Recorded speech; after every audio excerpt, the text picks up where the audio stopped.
Class 9 का history का first chapter है फ्रेंच रेवोल्यूशन। फ्रेंच रेवोल्यूशन में दो वर्ड्स है, फ्रेंच इसलिए क्योंकि फ्रांस में हुआ था, और रेवोल्यूशन शब्द का मीनिंग होता है कोई भी बड़ा टर्मोइल के बाद जब एक सिस्टम में बहुत बड़ा चेंज आता है, एक पूरी सोसाइटी पूरी तरह से चेंज होती है, एक सिस्टम किसी रैंडम इवेंट के थ्रू एक बहुत बड़े चेंज के बाद आता है, तब हम उसे रेवोल्यूशन बोलते हैं। अब एज इंडियन स्टूडेंट्स हमें फ्रेंच रेवोल्यूशन क्यों पढ़ाया जाता है? तो फ्रेंच रेवोल्यूशन का सिर्फ फ्रांस में नहीं बट एक वर्ल्ड की हिस्ट्री में बहुत बड़ा इम्पैक्ट रहा, और वर्ल्ड के साथ साथ इंडिया पर भी एक बहुत बड़ा इम्पैक्ट रहा है, क्योंकि इंडिपेंडेंस के टाइम पर फ्रीडम फाइटर्स को जो इंडिपेंडेंस का, फ्रेटर्निटी या लिबर्टी जैसे जो आइडियाज थे, वो कहीं ना कहीं फ्रेंच रेवोल्यूशन के थ्रू ही आए थे।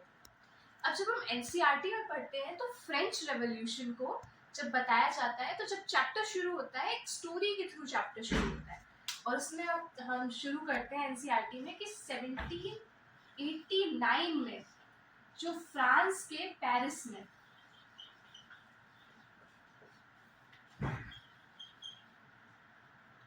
जो लोकल जनता होती है उसने किंग के अगेंस्ट एक विद्रोह कर दिया। किंग के अगेंस्ट लोग खड़े हो गए थे, और जितने भी जो सरकारी ऑफिसेस थे या किंग का पैलेस था, वहां पर लोगों ने एक रैंडम अटैक शुरू कर दिया। उसी में एक बड़ा अटैक हुआ था बेस्टाइल पे।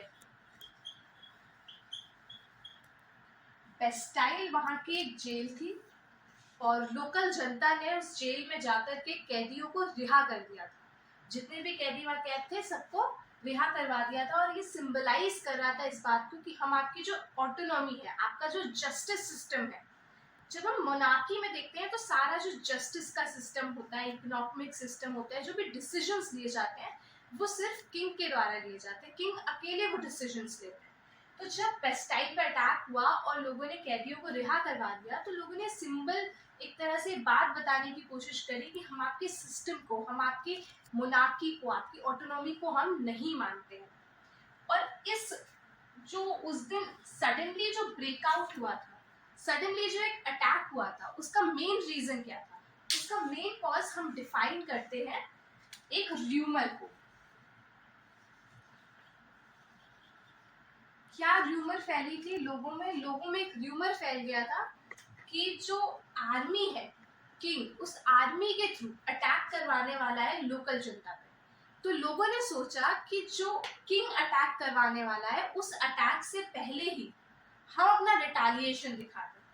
तो जो आर्मी का अटैक होने वाला था, ऐसा कोई अटैक होने वाला नहीं था, बस एक र्यूमर था जो लोगों के बीच फैल गया, और लोगों ने उस र्यूमर के बेसिस पर जितने भी जो ऑफिशियल प्लेसेस थी जो किंगडम की, जो किंग उन जहाँ पर रूल करता था, जिनके थ्रू वहां पर एक अटैक शुरू कर दिया। अब हम इसमें कॉजेस पढ़ेंगे कि फ्रेंच रेवोल्यूशन सडनली तो ब्रेकआउट नहीं हुआ होगा, उसके कुछ कॉजेस रहे होंगे, क्यों लोगों ने इस तरह का एक सिस्टमैटिक चेंज चाहा होगा। तो जो मेन कॉज था, जब एनसीईआरटी में अगर हम पढ़ेंगे, चैप्टर रीडिंग करेंगे, तो हमको पता चलेगा जो मेन कॉज था वो था फ्रांस की फाइनेंशियल कंडीशन।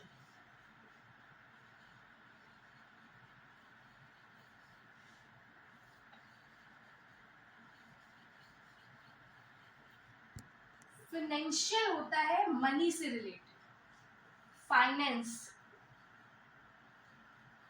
फाइनेंस शब्द का मतलब होता है मनी। तो फ्रांस में उस समय जो, जिसे हम बोलते हैं तिजोरी, जो किंग का पैसा था, जो किंग के पास एक पैसा जमा होता है लोगों का, वो कहीं ना कहीं खत्म हो रहा था। वो पैसा कहाँ जा रहा था? और वो उस टाइम पर सडनली फ्रांस, जो वैसे तो बहुत अमीर देश था, अमीर देशों में गिनती की जाती है, तो सडनली फ्रांस का पैसा कहाँ जा रहा था? तो फ्रांस ने क्या किया हुआ था, एक तो हमें पता है कि फ्रांस और ब्रिटिश एक कोल्ड वॉर सी रहती थी फ्रांस और ब्रिटिश के बीच में, और इनके बीच में कई बार वॉर भी हुई थी। जब हम इंडियन इंडिपेंडेंस का भी पढ़ते हैं तो हमें पता चलता है कि कई ऐसी जगह थी जहाँ पर फ्रांस और ब्रिटेन ने लड़ाई करी थी इंडियन कॉलोनीज के लिए। तो इसी तरह फ्रांस और ब्रिटेन की इंडिया के अलावा और भी वर्ल्ड में डिफरेंट जगहों पर कॉलोनीज थी। तो इन लोगों की एक वॉर चल रही थी, तो एक तो फ्रांस का पैसा उस वॉर में जा रहा था, तो पहला जो मनी ड्रेन हो रहा था फ्रांस का वो उस वॉर में हो रहा था। सेकेंडली, इस ही टाइम के पीरियड में जो अमेरिका था वो ब्रिटिश की कॉलोनी था, तो जो अमेरिका में 13 कॉलोनीज थी वो सब रीयूनाइट होकर ब्रिटेन के अगेंस्ट एक इंडिपेंडेंस की वॉर लड़ रहे थे। अब इस वॉर को फाइनेंशियली कौन सपोर्ट कर रहा था? तो इस वॉर को जो अमेरिकन कॉलोनीज ब्रिटेन के अगेंस्ट लड़ रहे थे उसको फ्रांस फाइनेंशियली सपोर्ट कर रहा था। फाइनेंशियली किस तरह से? जो भी बंदूक, गोला बारूद या जो भी आर्टिफैक्ट्स चाहिए होते हैं लड़ाई के लिए वो कहीं ना कहीं फ्रांस प्रोवाइड करवा रहा। और इसका एक तीसरा मेजर रीजन था, वो था नेग्लेक्ट।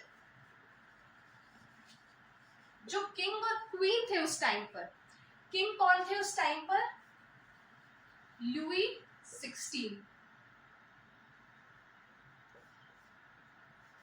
लुई 16 उस टाइम पे किंग थे और ऑस्ट्रिया की जो प्रिंसेस थी उससे उन्होंने शादी करी थी, और वहां की जो क्वीन थी मैरी एंटोनिएट, उनसे इन्होंने शादी करी थी। तो ये जो किंग और क्वीन थे उस टाइम पर फ्रांस में, वो लोग एक नेग्लिजेंस की स्टेट में थे।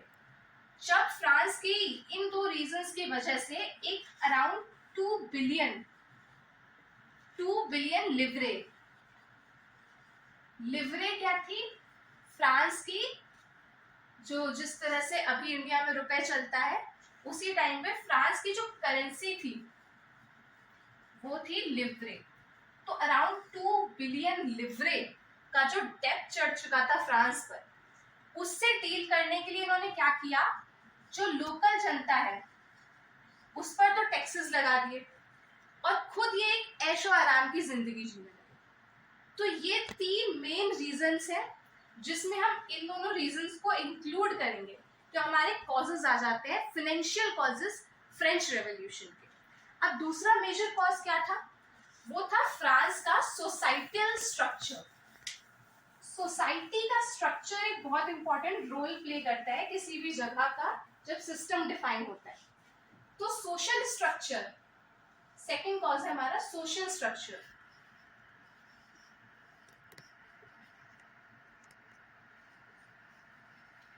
तो जो फ्रांस का सोशल स्ट्रक्चर था उस टाइम पर, उसमें 3 क्लासेस थी। पहली क्लास थी क्लर्जी, दूसरी आती है नोबिलिटी, और तीसरी थी लोकल लोग या पुअर पीपल कह सकते हैं। क्लर्जी में आते थे जो प्रीस्ट, चर्च में जो लोग काम किया करते थे वो सब क्लर्जी में आते थे। नोबिलिटी में आते थे किंग, क्वीन या रॉयल फैमिली से जो लोग बिलोंग करते थे वो सब नोबिलिटी के अंदर आते थे। और पुअर पीपल में बाकी जो भी जनता थी फ्रांस की, कोई क्राफ्ट्समैन हो गया, कोई स्किल मैन हो गया, जो फार्मर्स थे, इसका मेजर जो पोर्शन थे वो फार्मर्स थे। और ये लोग फ्रांस की पॉपुलेशन का ऑलमोस्ट 90% कॉन्स्टिट्यूट करते थे। क्लर्जी में जब हम आते हैं तो इनको फर्स्ट एस्टेट बोला जाता था। इनको सबसे हाईएस्ट जो सोसाइटी में स्ट्रक्चर होता है उसमें हाईएस्ट स्टेट इन्हें दिया गया था। सेकंड एस्टेट बोला जाता था नोबिलिटी को। लास्ट में आते थे हमारे नॉर्मल लोग, पुअर पीपल। अब जो क्लर्जी थे, प्रीस्ट, ये they were directly related to church. Church में प्रीस्ट हो गए, चर्च से रिलेटेड जो भी लोग होते थे वो सब क्लर्जी में आते थे और इनको कोई टैक्स नहीं देना होता था। इनको टैक्सेस से एग्जेम्प्ट किया हुआ था, इनको कोई टैक्स नहीं देना पड़ता था। नोबिलिटी को भी फ्यूडल टैक्सेस नहीं देने पड़ते थे, इनको भी टैक्सेस से एग्जेम्प्ट किया हुआ था। इसमें आते थे royal family, high rank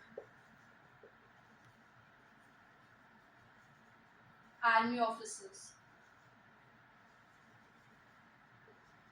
again high rank वाले जो आर्मी ऑफिसर्स होते थे वो आते थे नोबिलिटी में, और पुअर में मेजरली फार्मर्स या जो भी लोग डॉक्टर्स हो गए, इंजीनियर्स हो गए, उस टाइम पे वो लोग इतने नहीं हुआ करते, तो मेनली फार्मर्स ही कॉन्स्टिट्यूट करते थे ये थर्ड क्लास को। अब जब किंग ने टैक्स लगाया था, अभी हमने देखा था कि फाइनेंशियल कंडीशन फ्रांस की बिल्कुल खराब हुई थी, तो किंग ने उस फाइनेंशियल कंडीशन से डील करने के लिए क्या किया, लोगों पर टैक्सेस लगा दिया। अब क्लर्जी, ये लोग तो एग्जेम्प्टेड है टैक्सेस से। नोबिलिटी, जिन लोगों के पास एक्चुअल में पैसा था, यहाँ पे बिजनेसमैन भी आते हैं, लैंडलॉर्ड्स हो गए, जिन भी लोगों के पास काफी पैसा है वो नोबिलिटी में आ जाते थे, और इनसे भी मैक्सिमम लोग इसमें भी टैक्स पेयर्स नहीं थे। तो टैक्स पे कौन करता था, थर्ड क्लास। ये जो क्लास थी यही टैक्स पे करती थी, और यही वो क्लास थी जो सबसे पुअर थी। तो सडनली पूरे फ्रेंच के फाइनेंशियल जो पोर थे वो सब इनके ऊपर आ गए। सारा फाइनेंशियल कंडीशन फ्रांस की सडनली इन लोगों को संभालनी पड़ी। तो इसलिए इन लोगों ने जो विद्रोह हुआ था, जो अटैक हुआ था, वो मेनली इन लोगों ने किया था।